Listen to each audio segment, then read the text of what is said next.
தமிழ்நாட்டில் சட்டமன்ற தேர்தலுக்கான வேட்புமனு தாக்கல் இன்று தொடங்குகிறது. 234 சட்டப்பேரவை தொகுதிகளுக்கு முறைக்கட்டமாக அடுத்த மாதம் 23ஆம் தேதி வாக்குப்பதிவு நடைபெறவுள்ளது.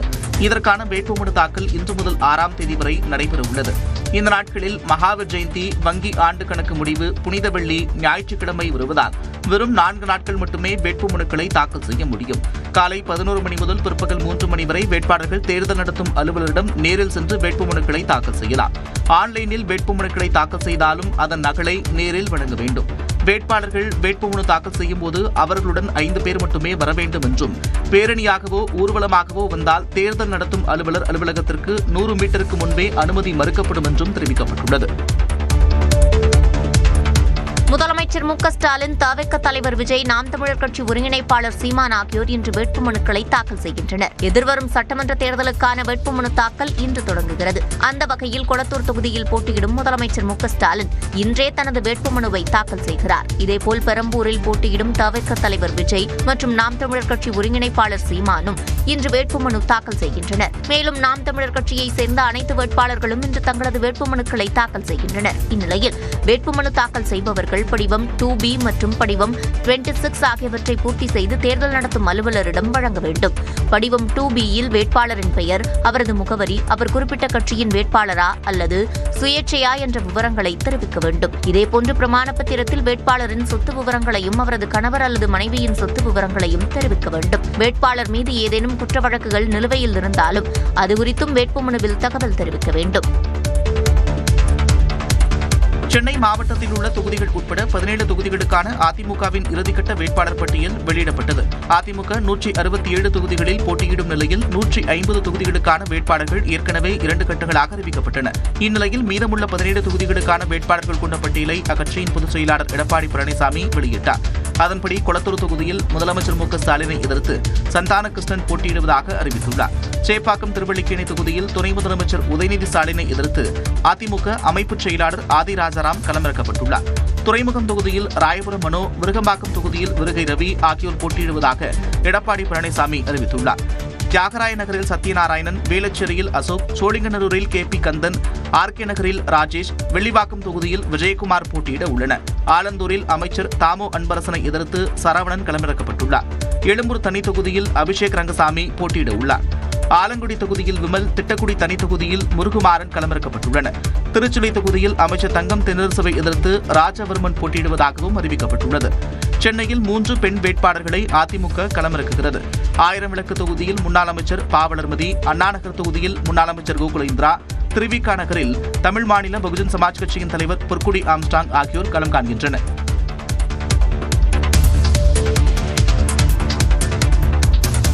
அதிமுகவில் முன்னாள் அமைச்சர்கள், MLAக்கள் சிலருக்கு தற்போதைய சட்டமன்ற தேர்தலில் போட்டியிட வாய்ப்பு வழங்கப்படவில்லை. முன்னாள் சபாநாயகர் தனபாலின் உடல்நிலை காரணமாக அவருக்கு வாய்ப்பு வழங்கப்படவில்லை என கூறப்படுகிறது. கடந்த நாடாளுமன்ற தேர்தலில் அவரது மகன் லோகேஷ் தமிழ்ச்செல்வன் போட்டியிட்ட நிலையில் அவர் சமீபத்தில் தாவேக்காவில் இணைந்துள்ளார். முன்னாள் அமைச்சர் செம்மலை போட்டியிட விருப்பமில்லை என கட்சி தலைமையிடம் தெரிவித்ததாக கூறப்படுகிறது. அவருக்கு மாநிலங்களவை அல்லது மக்களவை தேர்தலில் வாய்ப்பு வழங்கப்படும் என எதிர்பார்க்கப்படுகிறது. OPS அணியில் இருந்த முன்னாள் அமைச்சர் வெல்லமண்டி நடராஜன் மீண்டும் அதிமுகவில் இணைந்த நிலையில் அவருக்கு வாய்ப்பு வழங்கப்படவில்லை. முன்னாள் அமைச்சர்கள் வைகை செல்வன், மாஃபா பாண்டியராஜன் ஆகியோர் விருப்ப மனு தாக்கல் செய்த நிலையில் அவர்களின் பெயரும் வேட்பாளர் பட்டியலில் இடம்பெறவில்லை. கடுமையாக முயற்சி செய்து வந்த முன்னாள் அமைச்சர்கள் சரோஜா மற்றும் ராஜலட்சுமிக்கும் வாய்ப்பு மறுக்கப்பட்டுள்ளது. கடந்த ஒரு வாரமாக கட்சி தலைமையை சந்தித்து வந்த திருச்சி வளர்மதிக்கும் இந்த முறை வாய்ப்பு வழங்கப்படவில்லை.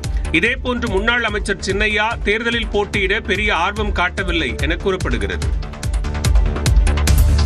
கூட்டணி குறித்து புதிய தமிழகம் கட்சி தங்களுடன் நேரடியாக பேச்சுவார்த்தை நடத்தவில்லை என்று எடப்பாடி பழனிசாமி குற்றம் சாட்டிய நிலையில் அதனை மறுத்துள்ள கிருஷ்ணசாமி அதிமுகவை முடித்து காட்ட வேண்டும் என்று களமிறங்கியிருப்பதாகவும் தெரிவித்தார். எங்களோட பேச்சுவார்த்தையை நடத்தலையே, அவர் சீட்டு கேட்குற அளவுக்கு நான் கொடுக்க முடியுமா சொல்லுங்க பார்க்கலாம். இன்னும் சொல்ல போனால் 10 சீட்டு கேட்டார், அப்புறம் 5 சீட்டு கேட்டார். பேச்சுவார்த்தை நேரடியாக இல்லை, வேறொரு மூலம் சொன்னார் எங்களால் இயலாதுன்ட்டு. அவ்வளோதான். 31 தொகுதியில் போட்டிட்டு 33,000 ஓட்டு வாங்கியிருக்கார். 31 தொகுதியில் போட்டிட்டு 33,000 ஓட்டு வாங்கியிருக்கார். அவருக்கு எத்தனை தொகுதி கொடுக்குவது என்று பார்க்க வேணும். இந்த சட்டமன்றத்தில் பிரதித்துவம் கூட பெற்றுவிடக்கூடாது என்ற காழ்ப்புணர்வு அது இன்னும் சொல்ல போனால் மேலாதிக்க பண்ணையார் தனம் தான் அது காரணம் என்று நான் கருதுகிறேன். இன்னைக்கு அவங்களை முடிச்சு கட்டுறதுன்னு அதிமுக முடிச்சு கட்டுறது முடிவு பண்ணிட்டோம், அதை மட்டும் பேசுவோம். டெபாசிட் கூட போச்சுங்க அதிமுக. அப்போ அதுக்கெல்லாம் கணக்கு இல்லை, அதை ஏன் மறைக்கிறீங்க நீங்கள்? உண்மைனா உண்மை, ஃபேக்ட்னா டேட்டான்னு எல்லாமே பேசணும்ல. அதிமுகவின் தேர்தல் வாக்குறுதிகளை திமுக காப்பியடித்திருப்பதாக எடப்பாடி பழனிசாமி விமர்சித்துள்ளார். திருநெல்வேலி டவுன் பகுதியில் என்டிஏ கூட்டணி வேட்பாளர்களை ஆதரித்து அதிமுக பொதுச் செயலாளர் எடப்பாடி பழனிசாமி பரப்புரை மேற்கொண்டார். அப்போது 2021 தேர்தலில் திமுக அளித்த வாக்குறுதிகளில் 1/4 மட்டுமே நிறைவேற்றியதாக குற்றம் சாட்டினார். அதிமுக அண்மையில் நாங்க ஆட்சிக்கு வந்தா என்னென்ன திட்டத்தை நிறைவேற்றணும்னு அறிவிப்பு கொடுத்தோம். அதே அறிவிப்பு தான் திரு ஸ்டாலின் அப்படியே காப்பிடிச்சு இன்றைய தினம் வெளிப்படுத்திருக்காங்க. ஏற்கனவே கொடுக்கப்பட்ட வாக்குறுதியை உங்களால் நிறைவேற்ற முடியலையே, மக்கள் எப்படி நம்பி உங்களுடைய கூட்டணிக்கு உங்களுக்கு வாக்களிப்பார்கள்? சிந்தித்து பாருங்க. இதனிடையே நடிகர் அஜித்குமாரின் ரசிகர்கள் எடப்பாடி பழனிசாமிக்கு பரிசளித்த புகைப்படம் கவனம் ஈர்த்தது.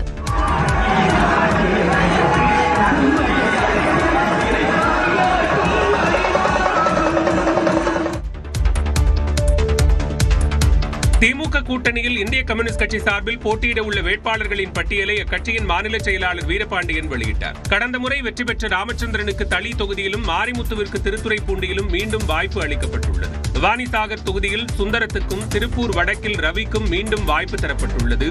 ஸ்ரீவில்லிபுத்தூர் தொகுதியில் பி மகாலிங்கம் போட்டியிடுவதாக அறிவிக்கப்பட்டுள்ளது. பின்னர் செய்தியாளர்களை சந்தித்த இந்திய கம்யூனிஸ்ட் மாநில செயலாளர் வீரபாண்டியன் 31ஆம் தேதி இந்திய கம்யூனிஸ்ட் கட்சியின் தேர்தல் அறிக்கை வெளியிடப்படும் என்று கூறினார். திமுக தலைமையில் எங்கள் கூட்டணி ஒற்றுமைக்கானது, ஒருமைப்பாட்டுக்கானது, மாநில உரிமைகளுக்கானது. இதை சிதைக்கிறது பிஜேபி, RSS. நாடால் உலகத்தில் ஈடு செய்ய முடியாத நாடாளுமன்ற உரிமைகளை கொண்ட நாடு இந்தியா. இதன் விழிமைகளை சிதைக்கிற பிஜேபியை தமிழ் மண்ணில் தோற்கடிப்பார்கள் என்கிற நம்பிக்கை எங்களுக்கு உண்டு. திமுக கூட்டணியை மக்கள் நல கூட்டணி என விஜய் விமர்சித்திருந்த நிலையில் உண்மையை ஒப்புக்கொண்டதற்கு நன்றி என்று வீரபாண்டியன் பதிலளித்தார்.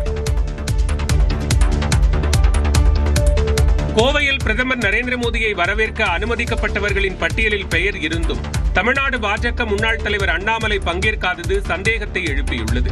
கேரள சட்டப்பேரவை தேர்தல் பரப்புரை கூட்டத்தில் பங்கேற்பதற்காக பாலக்காடு செல்வதற்காக பிரதமர் மோடி தனி விமானத்தில் டெல்லியில் இருந்து கோவை வந்தார். அங்கிருந்து ஹெலிகாப்டர் மூலம் பாலக்காடு சென்றார். இதனிடையே கோவை விமான நிலையத்தில் பிரதமர் மோடியை மத்திய இணையமைச்சர் எல் முருகன், பாஜக மாநில தலைவர் நயினார் நாகேந்திரன், பாஜகவின் தேசிய மகளிரணி தலைவர் வானதி ஸ்ரீனிவாசன், அதிமுக முன்னாள் அமைச்சர் SP வேலுமணி, IJK நிறுவன தலைவர் பாரிவேந்தர் உள்ளிட்டோர் வரவேற்றனர்.